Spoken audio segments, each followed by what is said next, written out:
Bismillahirrahmanirrahim. Assalamualaikum warahmatullahi wabarakatuh. Alhamdulillah. Alhamdulillahi wa kafa. Wassalatu wassalamu ala nabiyil mustafa wa ala alihi wa ashabihi ahli sidqi wal wafa. Asyhadu an la ilaha illallah wa asyhadu anna Muhammadar Rasulullah. Allahumma shalli ala sayyidina Muhammadin wa ala alihi wa sahbihi ajma'in.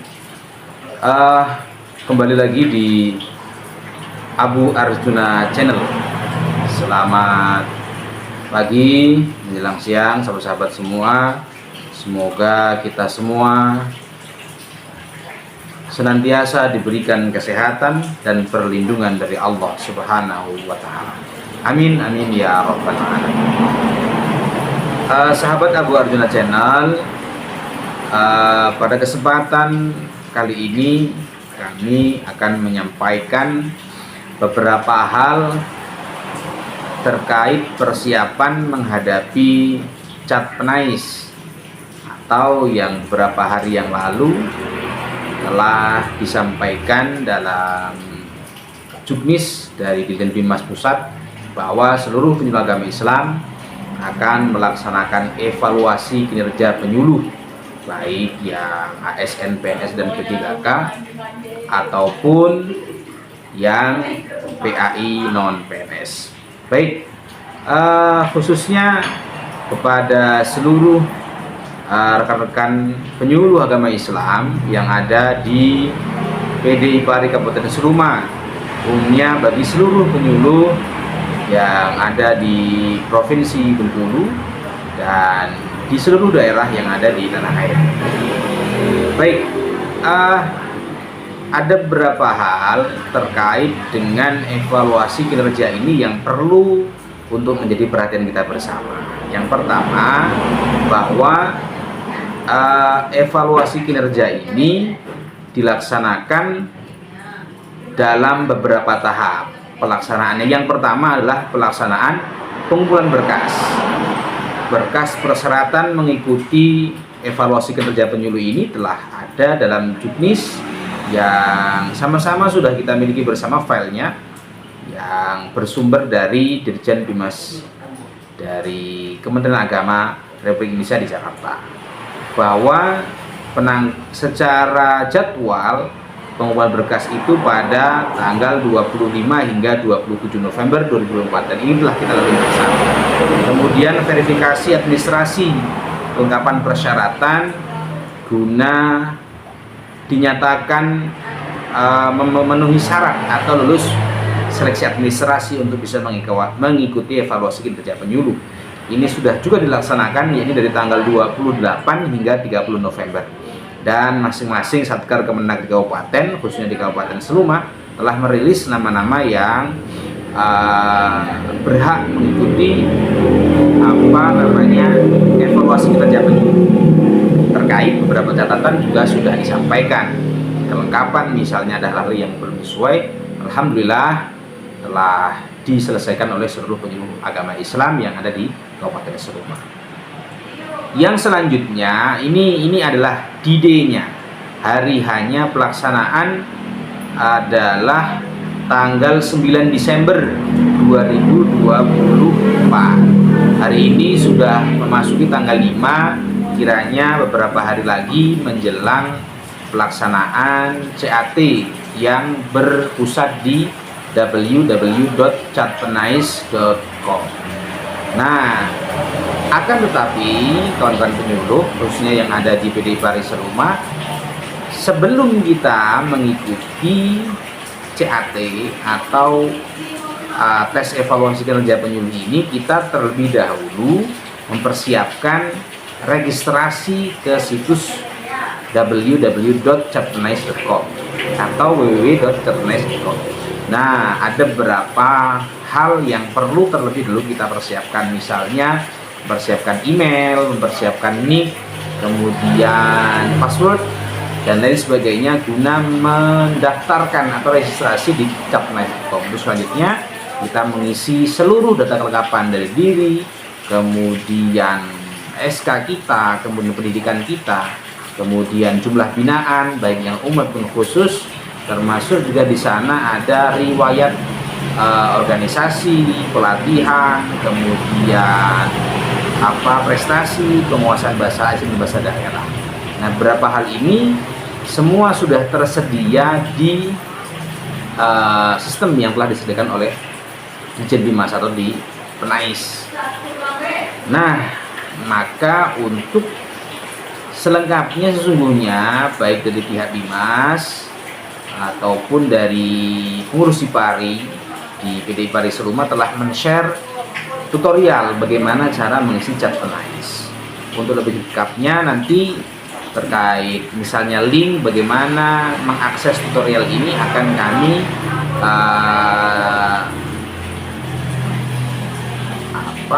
bisa teman-teman akses di link deskripsi di bawah ini. Baik, selanjutnya setelah tahapan-tahapan ini selesai,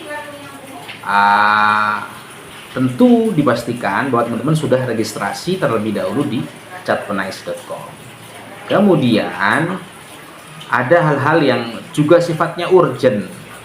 Kami kemarin atau beberapa hari yang lalu telah berkonsultasi dengan Kasih Bimas Islam di Kantor Kementerian Agama Kabupaten Seluma, Bapak Anang Hermanto MH, bahwa khususnya teman-teman penyuluh yang ada di Kabupaten Seluma ada beberapa hal yang perlu untuk dipersiapkan selain berkas, kemudian nanti akan kami sampaikan juga terkait dengan materi atau potensi apa yang sesungguhnya akan diujikan di evaluasi kinerja ini sesuai dengan juknis yang sudah disampaikan. Persiapan teknisnya misalnya bahwa setiap penyuluh seyogianya memiliki PC atau laptop masing-masing, karena CAT ini kan berbasis waktu. Jadi harus harus efektif kita menggunakan waktunya, sehingga kalau misalnya levelnya bergantian maka waktunya kemudian akan berpotong. Dalam artian ini tidak efektif dan tidak efisien, maka kami himbau atas nama pengurus daripada PD Ipari Kabupaten Seluma bahwa kepada seluruh penyuluh untuk menyiapkan, kalau tidak bisa memiliki sendiri minimal ya bagaimana caranya, apakah meminjam ataukah sewa ketika hari H nanti pas pelaksanaan chat Penais semuanya membawa laptop masing-masing. Pastikan dan usahakan baterainya full, tidak lowbat. Jadi ini kan kendala teknis, misalnya ketika kita menghidupkan laptop tidak laptopnya mati, lowbat, kita sudah login, maka ini akan menjadi problem, maka jadi persoalan sehingga kita akan terkendala menggunakan CAT. Kemudian yang selanjutnya kita secara inisiatif persiapan pribadi menyiapkan akses internet atau koneksi wifi, karena memang di Aula Kementerian Agama Kabupaten Seluma menyediakan wifi. Kan karena jumlah penyuluh yang ada di radio sekitar 93 orang, maka tidak memungkinkan server untuk menampung seluruh user yang ada. Maka ya mungkin beberapa orang bisa menggunakan akses wifi yang ada di kantor Kabupaten Seluma. Teman akses wifi-nya terbatas, mungkin kecepatan berapa Mbps per second-nya menjadi terkendala karena banyaknya akses. Maka atas nama PD Ipari Kabupaten Seluma menghimbau kepada teman-teman untuk mempersiapkan kuota internet sehingga bisa ketika nanti laptopnya dihidupkan, akses wifi-nya menggunakan saja langsung tethering di HP kita. Pak, insya Allah ini akan menjadi lebih efisien dan efektif dan kita bisa tepat waktu dalam mengerjakan CAT. Yang selanjutnya, selain beberapa hal di atas, pastikan juga spesifikasi laptop kita sudah memadai. Misalnya OS-nya, Windows-nya sudah minimal Windows 10 atau Windows yang support dengan sistem CAT. Yang lain-lainnya misalnya prosesornya dan sebagainya, ini kan sifatnya adalah pilihan kita. Pastikan bahwa memang PC atau laptop atau netbook yang kita bawa itu memang tidak nge-lag. Nanti muter-muter ketika buka internet, maka misalnya butuh diinstal ulang driver dan sebagainya, maka pastikan terlebih dahulu menjelang tanggal 9 ini laptopnya di restart ulang. Demikian. Yang selanjutnya, ini teman-teman semua, teman-teman penyuluh yang ada di khususnya PDI Provinsi Siloma atau penyuluh yang ada di bawah naungan Kementerian Agama Provinsi Siloma, bahwa selain persiapan teknis, ada persiapan yang memang ini harus kita persiapkan, apalagi menjelang beberapa hari lagi kita akan mengikuti CAT di evaluasi kinerja pemilu. Selain itu, kami juga sangat memahami bahwa beberapa teman penyuluh yang PNS di Kabupaten Siloma beberapa hari yang lalu baru saja mengikuti seleksi P3K. Tentu disibukkan dengan belajar mengikuti tes P3K, kemudian dalam waktu yang bersamaan yang relatif singkat mengikuti kembali CAT di Capres.com untuk evaluasi kinerja PDIK. Kami atas nama PDI Provinsi Siloma mendoakan mudah-mudahan hasil yang terbaik untuk teman-teman yang sudah mengikuti tes P3K dan mudah-mudahan bisa lulus dan berubah statusnya menjadi ASN di tahun 2025. Amin amin ya rabbal alamin. Yang kesekian kalinya bahwa kita juga berharap mudah-mudahan evaluasi kinerja penyuluh ini berjalan dengan baik dan lancar, tidak ada halangan, tidak ada hambatan, semuanya bisa lulus. Maka sedikit dan singkat, kalau kita melihat di juknis itu terkait dengan apa evaluasi kinerja penyuluh, ada standar kompetensi. Kami catat dan kami rangkum ada 4 hal materi yang paling tidak akan disampaikan di evaluasi kinerja penyuluh. Apakah nanti sifatnya ini tertulis ataukah misalnya secara oral atau verbal, kita belum mengetahui secara pasti. Paling tidak kita mempersiapkan terlebih dahulu. Ibarat pepatah Arab mengatakan man arafa budda safarin ista'adda. Kalau kita mengetahui jauhnya sebelum perjalanan maka kita mempersiapkan. Tidak ada salahnya sedia poin sebelum ujian. Yang pertama, standar kompetensi yang akan diujikan adalah terkait kompetensi ilmu keagamaan. Misalnya saja pengetahuan moderasi beragama, karena Kementerian Agama beberapa tahun terakhir ini sangat concern terkait dengan moderasi beragama. Misalnya undang-undang yang mengatur, indikatornya, kemudian beberapa hal yang terkait dengan moderasi beragama ini menjadi penting untuk kita pelajari. Ya paling tidak kita baca-baca. Bisa saja misalnya kita download di Google contoh soal-soal CAT atau kita akses di YouTube.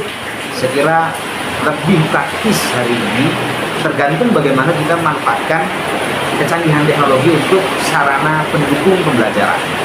Yang selanjutnya, tentu sebagai seorang penyuluh sudah sangat memahami membaca Al-Quran yang baik dan memahami Al-Quran dengan baik, minimal tafsirnya, kemudian hukum-hukum bacaan Al-Quran, tajwid dan sebagainya yang ada dalam Al-Quran. Yang selanjutnya adalah ilmu fikih, ilmu hukum, karena dalam masyarakat untuk kita menghadapi persoalan yang harus dikontekstualisasikan dan dikorelasikan dengan persoalan fikih.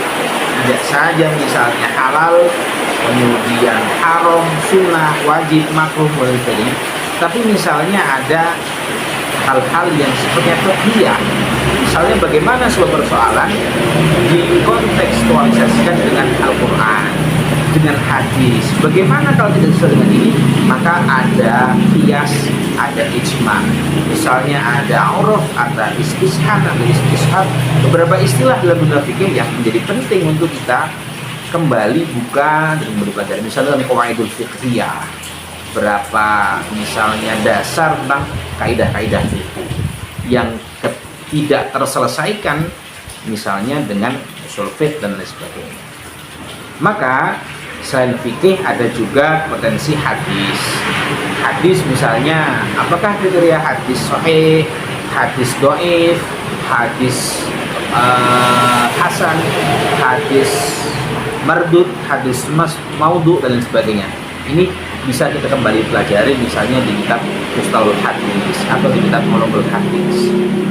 Kemudian yang terakhir terkait potensi keagamaan ini adalah sejarah kebudayaan Islam dari misalnya zaman Nabi, kemudian dinasti yang ada setelah khalifah sampai pada hari ini, bagaimana misalnya perkembangan Islam di Indonesia, sejarah awal masuknya Islam ke Indonesia, ini bisa kita pelajari, bisa kita kembali buka dengan memanfaatkan seluruh sumber atau referensi yang bisa kita akses. Misalnya secara offline ya buku, misalnya secara online ya bisa kita jurnal, bisa misalnya e-book, atau misalnya file-file yang terdapat di Google, di blog-blog dan sebagainya. Ini menjadi penting. Atau misalnya yang terbiasa membaca kitab kuning, misalnya bisa pakai Khulasah Nurul Yakin, atau misalnya Khadharah Islamiyah dan sebagainya. Beberapa sirah nabawiyah misalnya terkait dengan sejarah kehidupan Islam yang tidak terlepas dari sejarah pribadi Nabi, bagaimana dakwah beliau, termasuk ulama-ulama setelah beliau, misalnya tokoh hadis, tokoh tafsir, ini kan masuk dalam kategori sejarah. Misalnya tokoh fikih, kita mengenal 4 mazhab, ini kan juga masuk dalam sejarah Islam. Mazhab Malikiyah, Syafi'iyah, Hanabilah dan Malikiyah, Syafi'iyah, Hanafiyah dan Hambaliyah. Nah, ini ada istilah ya, ada yang menyebutnya Hambaliyah dan yang menyebutnya Hanabilah. Nah, ini menjadi satu kesatuan dalam sejarah kehidupan Islam yang penting untuk kembali kita pelajari. Yang kedua, kompetensi yang harus kita persiapkan atau minimal mungkin soal-soal materi yang kita baca adalah terkait dengan kompetensi komunikasi. Menjadi wajib, menjadi fardu ain, la budda wajaba alaihim untuk bisa berkhutbah Jum'ah bagi penyuluh yang laki-laki, atau bisa ceramah, atau bisa menyampaikan pesan-pesan keagamaan minimal ya mungkin kultum, atau misalnya mengisi majelis taklim atau sebagainya. Ini menjadi salah satu kompetensi dari seorang penyuluh yang tidak bisa hilang dari dirinya. Kemudian bisa menerima konsultasi keagamaan, misalnya ada persoalan apalagi di KUA misalnya terkait dengan nikah dan rujuk, menjadi hal yang nampaknya makanan sehari-hari bagi kita semua. Nah, ini juga menjadi penting untuk kita kembali buka dan pelajari, bisa saja terkait dengan masalah ibadah ataupun terkait dengan masalah muamalah. Yang ketiga, kompetensi teknis yang harus kita persiapkan selain kompetensi keagamaan, selain kompetensi komunikasi, juga kompetensi sosial. Bahwa seorang penyuluh harus cakap dalam bermasyarakat, dia tidak antisosial, dia mudah bergaul, dia mudah berkomunikasi, dia menjadi role of model, menjadi suri tauladan, menjadi contoh dan sebagainya. Kemudian selain daripada indikator kompetensi sosial ini adalah cakap dalam bermasyarakat, juga ia aktif di dalam organisasi, baik organisasi sosial, organisasi keagamaan, atau organisasi yang lain yang memang menunjukkan bahwa dia memiliki jiwa sosial yang tinggi. Dan terakhir yang menjadi wajib adalah dia menunjukkan sikap yang berakhlakul karimah atau adabnya baik, sopan dan santun, katanya, sikapnya, cara berpakaiannya dan sebagainya. Selain itu, bahwa dalam kompetensi sosial ini seorang penyuluh harus memiliki komitmen dan wawasan kebangsaan yang baik, tidak ekstrim, tidak liberal, atau misalnya dia memahami bagaimana potensi-potensi yang bisa merongrong keutuhan NKRI, bisa meminimalisir bagaimana perpecahan, padahal sudah ada istilah Bhinneka Tunggal Ika. Mengatasi yang demikian ini semuanya terangkum dalam komitmen dan wawasan kebangsaan. Yang terakhir, kompetensi yang keempat, yakni kompetensi sistem informasi dan digitalisasi. Sudah tuntutan zaman, Bapak Ibu, kawan-kawan penyuluh sekalian, bahwa hari ini penyuluh sudah melek teknologi, sudah melek iptek, mampu menguasai dan mengoperasikan komputer atau PC, minimal menghidupkannya, mematikannya. Misalnya kita bekerja di depan laptop itu sudah menjadi tuntutan pada hari ini bahwa kita harus melek telekomunikasi dan informasi. Selain itu, bahwa menguasai teknologi, kita juga dituntut untuk cakap dalam bermedia sosial. Tidak hanya mengetahui jumlah media sosial, misalnya Facebook, Instagram, kemudian ada TikTok, ada Twitter, ada aplikasi-aplikasi yang lain, WhatsApp misalnya. Maka cakap dalam artian tidak saja dalam menggunakannya sebagai usernya, tapi bagaimana mengkontrol misalnya ada isu-isu yang terdapat di media sosial. Karena hari ini objek penyuluhan itu kan bisa saja offline dan online, termasuk kita juga bisa berdakwah, melakukan penyuluhan atau suluh yang berbasis media sosial. Nah, maka menjadi kewajiban bagi kita untuk kita cakap dalam menggunakan media sosial, termasuk bijaksana memilih mana yang baik dan bijaksana ketika men-share, menyampaikan informasi-informasi yang ada di media sosial, termasuk mengomentarinya kan. Ud'u ila sabili rabbika bil hikmati wal mau'izatil hasanah wajadilhum billati hi ahsan. Menyeru dengan cara yang baik, dengan mau'izatul hasanah. Ketika ada persoalan, bagaimana menyikapinya dengan bijaksana, tidak dengan kekerasan, tidak dengan otot, tidak dengan tenaga, tapi dengan cara kepala dingin, cara bermusyawarah, cara wajadilhum billati hi ahsan. Mencegahnya atau menyelesaikannya dengan cara yang lebih baik, dengan cara yang damai, dengan cara yang lembut, dengan cara yang rahmatan lil alamin, sebagaimana dilakukan oleh Nabi. Demikian sekira terkait dengan beberapa hal menjelang persiapan evaluasi kinerja pendidikan agama Islam di bulan Desember tahun 2024. Mudah-mudahan ini bermanfaat. Kalau ada hal-hal yang misalnya ingin disampaikan dan sebagainya, bisa di kolom komentar. Terima kasih. Wallahul muwaffiq ila aqwamit thoriq. Assalamualaikum warahmatullahi wabarakatuh.